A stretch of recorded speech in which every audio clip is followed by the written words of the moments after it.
Shalom, shalom, shalom, bien-aimés, chers amis internautes. Je vous salue dans le tout précieux nom du Seigneur Jésus. Maranatha à vous tous. Jésus revient bientôt. Nous devons nous préparer pour le rencontrer dans les airs. Nous sommes en train de vivre les tout derniers moments de notre existence sur cette terre. Et nous sommes en train de voir les signes précurseurs de la seconde venue de Jésus. C'est pourquoi, une fois que quand vous entendez Maranatha, sachez que cela veut dire que Jésus revient bientôt. Amen. Soyez richement bénis. Je vais passer ce temps avec vous dans la gloire. Je suis très excité à partager ces instants avec vous par la puissance du Saint-Esprit pour ce partage. J'ai une annonce importante à passer à votre endroit. Depuis le lundi passé, Dieu nous a demandé de passer cette dernière semaine dans une dimension dénommée emphase, semaine d'emphase de la destruction de toutes les œuvres du diable et de la récupération de nos bénédictions. Si vous sous-estimez le diable, vous mentez. Vous ne lisez pas la Bible. Il est là, il est réel et il est très organisé. Mais Jésus est venu pour anéantir, détruire tout ce qu'il a fait et redonner le pouvoir à chacun d'entre nous. Selon Jean chapitre 1, verset 12, qui déclare qu'à tous ceux qui l'ont reçu, elle leur a donné le pouvoir de devenir enfants de Dieu. Ce pouvoir nous permet de chasser les démons, de parler en de nouvelles langues, de prier pour les malades, même s'il arrivait qu'on nous donne un breuvage mortel, il ne nous tuera pas. Les morsures de serpent non plus. Donc ce pouvoir doit être développé. Alléluia. Soyez richement bénis. Donc, l'annonce est que nous avions déjà passé dans la gloire du Seigneur Jésus 3 nuits. Cette nuit sera la 4e nuit. Le vendredi demain sera la 5e nuit. Vous êtes autorisés à prendre le train en marche. Ne soyez pas des restes. Pourquoi? Parce que Dieu est en train de faire de grandes choses. Il y a de grands secrets que l'Esprit Saint avait commencé par nous révéler. Et ces secrets sont des clés plutôt vitales.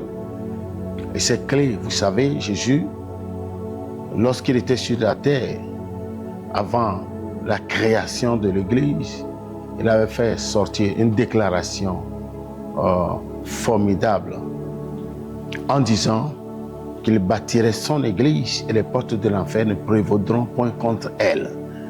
Et le verset 19e dit qu'il nous donne les clés du royaume des cieux. Avec elle, ce que nous lierons sur la terre sera lié dans les cieux, et ce que nous délierons sur la terre sera délié dans les cieux. Donc, nous sommes en train de voir des clés vitales. Ne ratez pas cette opportunité. La veille commence ici à partir de 23h jusqu'à 3h, jusqu'à l'aube. Dieu va te visiter. Ce qui était là hier, c'était formidable. Et je vais faire un petit aperçu, un petit résumé sur ce qu'on a étudié hier. Il s'agit là du cerveau. La délivrance du cerveau. Quel est le mystère qui entoure l'entité qu'on appelle cerveau? Donc, ne restez pas à la maison. Vous qui nous suivez, vous qui êtes connectés, commencez par taguer les amis, commencez par leur faire signe, commencez par partager, que chaque personne arrive à faire un partage de 10. Et là, vous allez rentrer dans une autre dimension de grande bénédiction. Alléluia. Je sais que le Seigneur Jésus va faire de grandes choses dans votre vie. Parce que quand sa parole sort, elle ne retourne jamais à lui, à Dieu, sans avoir accompli le but pour lequel elle est sortie. Alléluia. J'en suis sûr que Dieu va faire de grandes choses dans ta vie. Alléluia. Il va faire de grandes choses dans ta vie. Donc, je m'en vais lire le premier texte de notre message de cet après-midi. C'est un texte qui est vraiment parlant.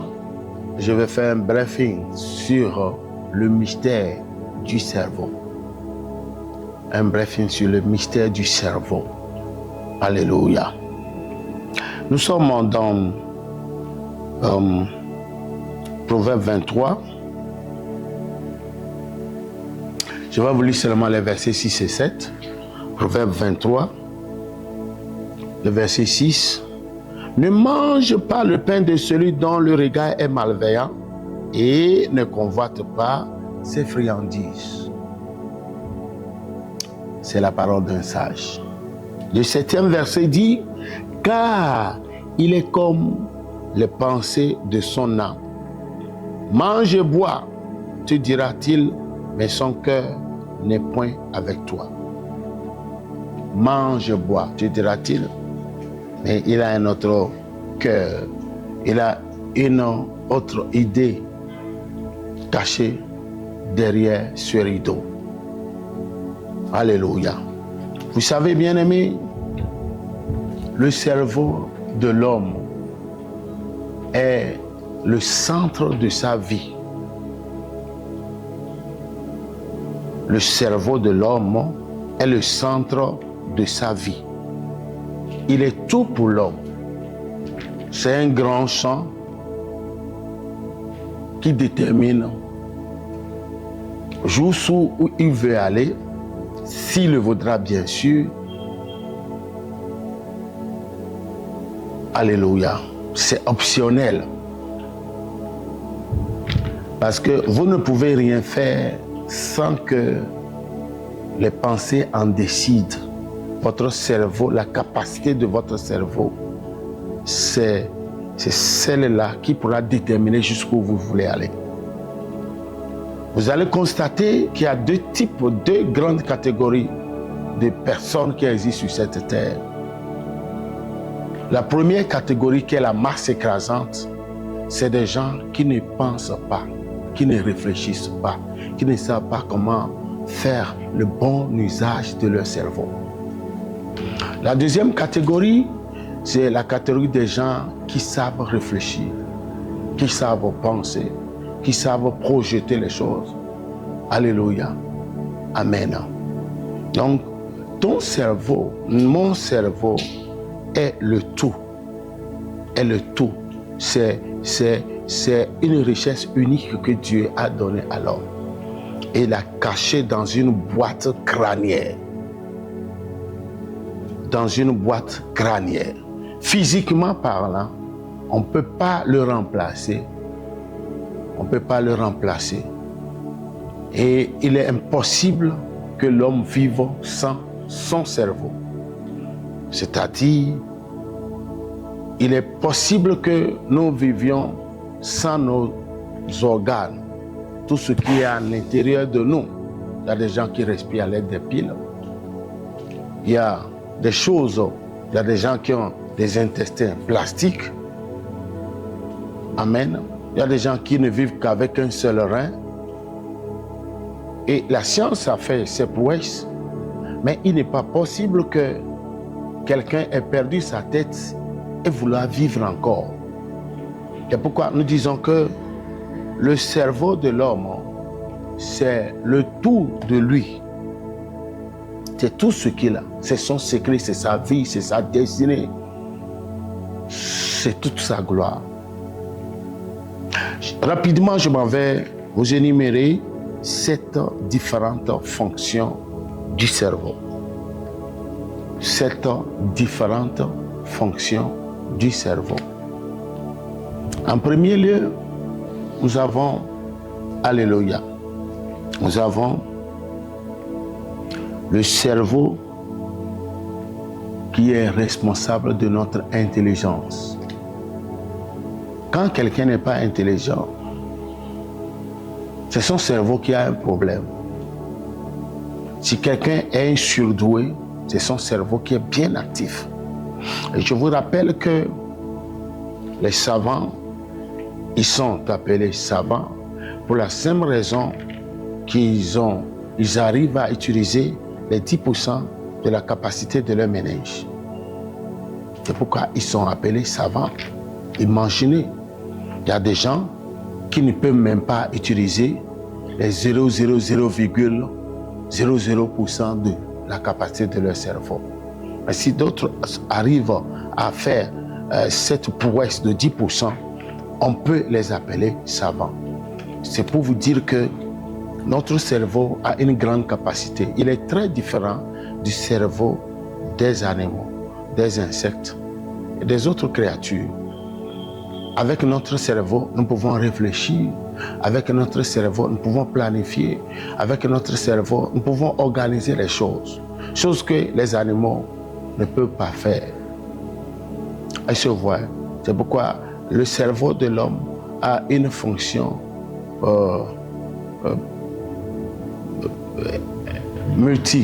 il y a une multiple fonction. D'où je suis en train de vous énumérer 4 grandes, alléluia, 7 grandes fonctions du cerveau. La première, c'est que le cerveau est responsable de l'intelligence de l'homme. Deuxième, nous voyons que c'est à partir de notre cerveau que nous déterminons la vitesse, la puissance de notre mémoire. Donc, il est responsable de la puissance de notre mémoire. 3, ce n'est pas notre cerveau que nous arrivons à exprimer. Alléluia. Donc, il est tout. Ce n'est pas notre cerveau. Quand quelqu'un arrive à s'exprimer, c'est la fonction de son cerveau. Numéro 4, notre cerveau est responsable de notre goût. Quand ça, il y a pour tester quelque chose, ce n'est pas le cerveau, c'est lui qui donne les sciences, si c'est bon ou pas, on reçoit le goût. Le 5e point, il est responsable du sens qu'on appelle l'ouïe. Les oreilles, l'ouïe. Alléluia. La 6e fonction, c'est le cerveau qui est responsable de la vue. Le cerveau qui est responsable. Ce qui est très flagrant, c'est que vous voyez, il y a des gens qui ont leur mémoire voilée, aveuglée, à telle enseigne que quand on leur dit, on leur fait des propositions, des choses qui vont les arranger, vont les aider, puisqu'ils ils sont sous ce voile, cet aveuglement spirituel, ils peuvent ne pas apprécier l'offre qu'on leur donne, mais plus tard, quand ils vont recevoir leur déclic, ils se rendront compte, mais ce serait trop tard. Donc, le cerveau est responsable de notre vue. Le cerveau est responsable, que ce soit la vue spirituelle ou la vue, alléluia, physique. Il est responsable. La 6e fonction. La 7e fonction, c'est que notre cerveau est responsable de notre équilibre. Si nous marchons tout droit, c'est grâce à l'état du cerveau. C'est que le cerveau est intact que nous marchons tout droit. On pourra marcher en penchant un peu comme des chimpanzés ou en marchant d'un côté comme ça. C'est parce que le cerveau est intact, il est intact. Vous voyez, quand quelqu'un fleure l'AVC ou il est attaqué par l'hémiplégie, vous allez constater qu'il y a quelque chose qui ne va pas. Il est bien vrai que les veines sont bouchées, les nerfs sont attaqués, mais l'élément moteur de cette déformation et de la rééducation, si on ne rééduque pas la personne, elle ne pourra pas vraiment marcher, c'est le cerveau. C'est le cerveau. Donc, bien aimé, pourquoi je donne tous ces détails? Vous allez bientôt comprendre cela. Le diable, connaissant la puissance de la pensée, le diable, connaissant la richesse que Dieu nous a donnée, qui est notre cerveau, et il ne peut jamais nous attaquer sans s'en prendre à notre cerveau. sans s'en prendre à notre cerveau. Cet enseignement est vital. Il est très important. Alors, qu'est-ce qu'il fait? Il s'attaque au cerveau. Quand il a une emprise sur lui, il le manipule. Il le manipule. Regardez comment est-ce que les voleurs arrivent à dribbler les gens. Les escrocs de face, les anarcheurs, tous ces truands, comment ils arrivent à dribbler les gens. Il y a une expression qu'on dit la manipulation. La personne viendra te manipuler, t'escroquer, te voler, te duper sans que tu ne t'en rends compte. Ou plus tard, tu vas te rendre compte que vraiment ce qui s'est passé, la personne m'a eu. Et souvent, nous voyons nos soeurs qui sont victimes par des paroles envoûtantes, des promesses inexistantes que les hommes leur font, juste pour les avoir, juste pour avoir un temps, un passe-temps avec elles. Et beaucoup sont victimes, Parce que la Bible dit que la femme est un sexe faible. Et la plupart d'entre elles, ou celles qui ont de faibles esprits, se font avoir par ces dribbleurs, par ces escrocs, par ces bandits, par ces voleurs. Est-ce que vous comprenez ce que je suis en train de dire? Donc, qu'est-ce qui se passe en réalité quand l'ennemi arrive à avoir sa main mise sur le cerveau humain? Il le manipule. Une fois que ton cerveau, par exemple, est cadenassé, il y a une programmation démoniaque qui se fait contre le cerveau, l'ennemi pourra établir un hôtel sur le cerveau en vue de le dysfonctionner. Il pourra le cadenasser. Quand ton cerveau est cadenassé, praise the Lord, tu ne pourras pas réfléchir convenablement. Et il sera impossible à cette personne de pouvoir accomplir sa destinée. Parce que l'ennemi a cadenassé. C'est une manière de fermer pour dysfonctionner le cerveau. Chaque être humain a 100 milliards de neurones. Les neurones sont des cellules d'information à travers lesquelles nous pouvons apprendre. 100 milliards de neurones. Quelle richesse! 100 milliards de neurones. Aujourd'hui, nous bousions tout ce système par la malbouffe qui nous engendre des tumeurs, des AVC, de mauvais cholestérol, et ça grille le cerveau. Donc, cadenasser un cerveau, c'est une manipulation démoniaque. C'est l'une de ces manipulations. L'ennemi, par la sorcellerie, pourra faire ce qu'on appelle le transfert spirituel maléfique du cerveau. Et là, pour vous aider, en 1995, il y a eu un homme de Dieu qui, pendant son service, était tombé sur une fille qui a été prise d'assaut par l'Esprit Saint, et sa délivrance s'est déclenchée. Cela lui a pris 3 jours pour libérer les démons qui l'ont possédé. Et dans ses confessions, elle a dit qu'elle a eu à transférer le cerveau de ses frères pour l'un en remplacement d'un cerveau, des cerveaux des ânes, et pour l'autre, cerveau de quoi? Des bœufs. Alléluia. Donc, au point où la personne, quand on leur dit, selon le témoignage que j'ai reçu, on leur pose la question 1 plus 1, qu'ils ne pourront pas dire 2. Ce qu'ils pourront dire, c'est de dire quelque chose de déplacé.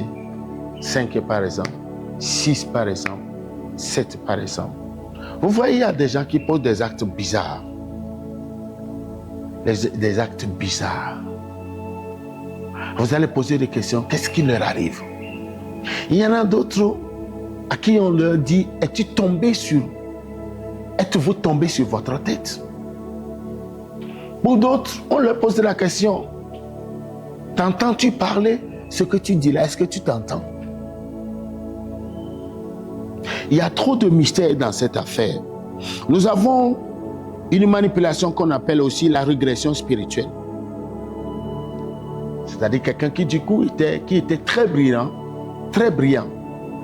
mais du coup qui est tombé.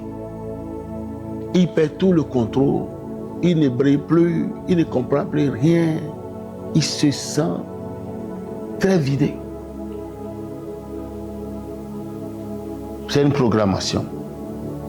Je donne ces détails pour que vous voyez les types de personnes que vous rencontrez, leur agissement, leur réaction, comment est-ce que vous voyez. Ce sont les choses de laquelle nous sommes en train d'étudier, parce que la Bible dit que nous devons posséder les pensées de Christ. Mais il faut que nous ayons la révélation de comment est-ce que ce que le diable avait fait de nous avant de croiser Christ. Il y a les séquelles qui nous suivent. Parce que pour rééduquer, c'est la rééducation jusqu'à aller soumettre ses pensées, aller contrôler ses pensées et n'avoir que des pensées positives. Ce n'est pas facile, c'est tout un combat. Une autre attaque de l'ennemi consiste à faire ce qu'on appelle le rabaissement ou la dégradation spirituelle. Ça, c'est toujours une manipulation du cerveau. L'autre chose aussi, on l'appelle le blancheur spirituel. Le diable fomente tout le cerveau. L'AVC le fait aussi. C'est pourquoi ceux-là qui sont victimes, on est obligé de les rééduquer. Ils ne pourront plus se lever, faire une phrase complète. Quand ils parlent, quelque part, ils oublient, ils savent plus ce qu'il faut faire. Il n'y a pas une cohérence dans leurs paroles. Qu'est-ce qui s'est passé? C'est que l'ennemi a fomenté le système. C'est une attaque contre le cerveau de l'homme. Alléluia. Bien-aimés, il y a d'autres choses que l'ennemi fait. Il pourra rendre quelqu'un fou. L'ennemi pourra rendre quelqu'un fou pour la simple raison qu'il a accès à son cerveau. Il pourra rendre quelqu'un confus. Quelqu'un aussi pourrait être victime des pensées suicidaires. Il a envie de se donner la mort. Il a envie de se donner la mort. Regardez quelqu'un qui est normal. Quelqu'un qui est normal. Qui prend son argent et allait prendre de la liqueur et il la boit jusqu'à la lit. Ça lui crée des problèmes et il se retrouve aux emplois, au tourment pour un temps. Mais quand il se réveille, il va encore. Qu'est-ce qui se passe? C'est que le diable a touché son cerveau. Il a programmé son cerveau. Il y a les types de cerveau qu'on appelle cerveau opposé à la parole de Dieu. Il y a des gens qui n'arrivent jamais à garder les versets bibliques. Mais ils sont des chrétiens. Ils lisent mais ils ne gardent pas. Ils ne peuvent pas garder, même faire des paraphrases. C'est complètement erroné. Ils ne peuvent pas faire des paraphrases. Qu'est-ce qui est arrivé à leur cerveau? La programmation que l'ennemi a faite de leur cerveau, c'est qu'il a opposé leur cerveau à la parole de Dieu. Vous voyez ce que je suis en train de dire. Une personne normale qui va se lever et s'abonner à l'industrie de la pornographie. Il y a quelque chose qui ne va pas. Il y a quelque chose qui ne va pas. Bien-aimé, vous regardez quelqu'un qui, quand il voit son frère ou sa sœur, il le déteste, il la déteste. Il a une folle haine contre la personne.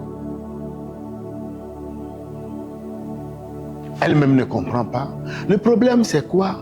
Le diable a enlevé le cerveau de cette personne. Il a mis le cerveau d'une méchanceté, d'une bête féroce. Vous voyez? Au point où la personne ne pourra pas valoriser l'être humain qui est devant elle. Qu'est-ce qui pousse les gens à se lever pour donner la mort à leurs frères? C'est parce qu'ils n'ont plus le cerveau humain normal. Le diable vole les cerveaux. Regardez cette jeune fille qui a eu à dire qu'il a transféré. Il a pris le cerveau des ânes et des bœufs et les a transférés à ses frères qui brillaient à l'école. Au point où ils sont devenus des idiots plaqués. Donc le diable peut le faire. Alors ce qui est important, qui doit être notre préoccupation, bien-aimés, c'est que tant que vous n'arrivez pas à réfléchir, les vrais penseurs sont de grands accomplisseurs.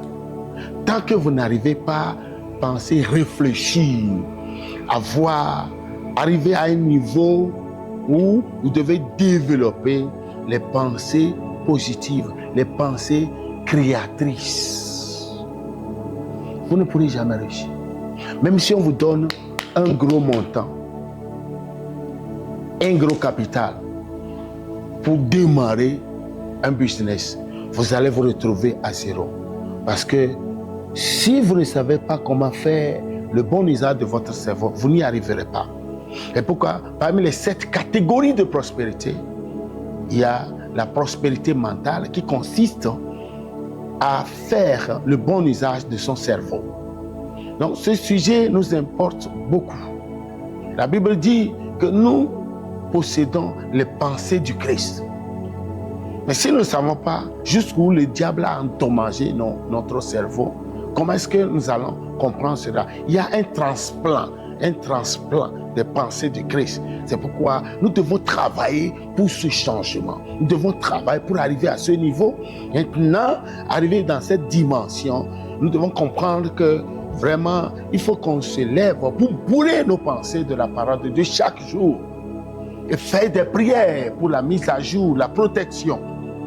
Sinon, il y a plein d'enfants de Dieu, il y a plein, je dirais même des hommes de Dieu qui ne s'aiment pas, qui font des choses déplacées pour la simple raison que l'ennemi est au contrôle de leurs pensées. Ils ne savent pas faire la bonne gestion de leurs pensées. Et c'est là où se passe le grand combat. Le grand champ de combat dans la vie de l'homme, c'est au niveau de ses pensées. Si vous n'arrivez pas à vous posséder, si vous n'arrivez pas à maîtriser vos pensées, si vous n'arrivez pas à contrôler les choses, alléluia, vous ne réussirez jamais. Vous serez toujours confus. Vous serez toujours confus. Tout ce que l'ennemi arrive à faire quand il a accès à notre pensée, c'est de nous inscrire à l'école de l'anxiété. À l'école de l'anxiété, à l'école de mauvaises pensées, à l'école de doute, et d'autres même pas de mauvaises pensées. Tombent malades, ils font des crises. On dit souvent que les hôpitaux psychiatriques sont remplis de malades par des peines occasionnées par la pauvreté. Pourquoi maintenant c'est rentré, c'est arrivé au niveau de leur cerveau? C'est parce qu'ils ont développé des soucis. Ils sont anxieux. Ils ne se possèdent plus. Alors que la Bible déclare de ne nous soucier de rien, de ne nous inquiéter de rien, mais en toutes choses, de faire connaître nos besoins à Dieu par des actions de grâce et des prières. Nous ne devons pas garder ces choses-là qui vont être des soucis pour nous, mais nous devons comprendre que, alléluia, il est important de rechercher la délivrance de son cerveau et aussi de travailler pour préserver, protéger nos enfants. Ils doivent briller jusqu'à la fin. Mais quand il y a une manipulation de la sorcellerie, vous allez voir, ils n'arriveront plus à garder les gens. J'ai vu des gens qui ont perdu leur cerveau et le diable a mis à la place de leur cerveau des arbres. J'ai vu une maman qui a eu un casque de fourmis constitué en casque qu'on lui a fait porter. Et Dieu a ouvert mes yeux, je l'ai vu à l'âge tendre, à l'âge tendre, au cours primaire, autour de 6 à 7 ans, qu'elle a commencé. Et quand c'est comme ça, c'est les maux de tête à l'approche des examens. Elle n'a pas pu même finir son premier cycle du cours primaire. Et alors, quand je l'avais vue, elle était devenue une personne déjà qui était autour de 45 à 50 ans. Le diable a grillé sa vie. Elle se voit. Donc, je voudrais vous encourager. Je vous invite à prendre part à ce programme. Et aussi, il y a un programme annexe. Ce soir, nous allons finir avec la délivrance du cerveau. Et on a commencé, les gens étaient loin, il y a eu de graves manifestations du Saint-Esprit. Dieu était avec nous, c'était vraiment formidable. Ce soir, cette nuit, pendant la veille, Dieu va bouger encore. Et demain, et avant la fin, au fait, avant la fin du message, je vais introduire maintenant la capacité de la créativité et de la productivité. Parce que, au fait, notre cerveau nous a été donné pour créer. N'oubliez pas que dans le jardin, quand Dieu a béni les deux parents, Adam et Ève, il leur a dit d'être féconds. D'être féconds. Donc, tout ce qu'ils devaient manifester, devait devenir, était mis en eux. Était placé en eux. C'est à eux maintenant de l'extérioriser. Donc, d'être fécond et être fécond que Dieu leur a dit, a exprimé selon les racines hébraïques de ce mot, il y a la capacité de pousser comme l'herbe, comme un grain de maïs qui est tombé à terre. La capacité de pousser, la capacité de produire et la capacité de porter du fruit. C'était en eux. Dieu ne leur avait pas fait un parpaing. Aujourd'hui, nous voyons de grandes bâtisses, des immeubles, des inventions. C'était des choses qui étaient cachées en l'homme. Donc toi aussi, tu pourras créer. Moi aussi, je dois créer. Nous devons faire des inventions. Ce n'est pas impossible. Mais cela dépend de la capacité, la manière dont Dieu restaure notre mémoire. Et gloire à Dieu, Dieu, la Bible nous dit que quand nous avions reçu Jésus, il y a eu un transplant. Amen. Il y a les pensées de Christ que nous avions reçues. Les pensées de Christ que nous avions reçues. Mais nous devons travailler par rapport à cela pour que cela devienne une réalité. Alléluia. Parce qu'il y a beaucoup d'enfants de Dieu qui n'ont pas maîtrisé cette leçon et qui sont sujets aux attaques de la mauvaise manipulation de leurs pensées. C'est ce qui fait qu'ils ne réfléchissent pas. C'est ce qui fait qu'ils n'ont pas développé l'intelligence financière. C'est ce qui fait qu'ils ne croient même pas qu'ils allaient pouvoir faire quelque chose que ce monde n'a jamais vu, afin de porter leur étiquette. Alléluia. Que Dieu vous aide, que Dieu vous bénisse. Nous vous attendons. Demain, nous continuons. Le dimanche, nous avons un culte de gloire prophétique, suivi des miracles à partir de 7 heures. Ne soyez pas des restes. Que Dieu vous bénisse. Shalom à vous tous. L'amour de Dieu vous garde ainsi que sa paix. Amen, amen.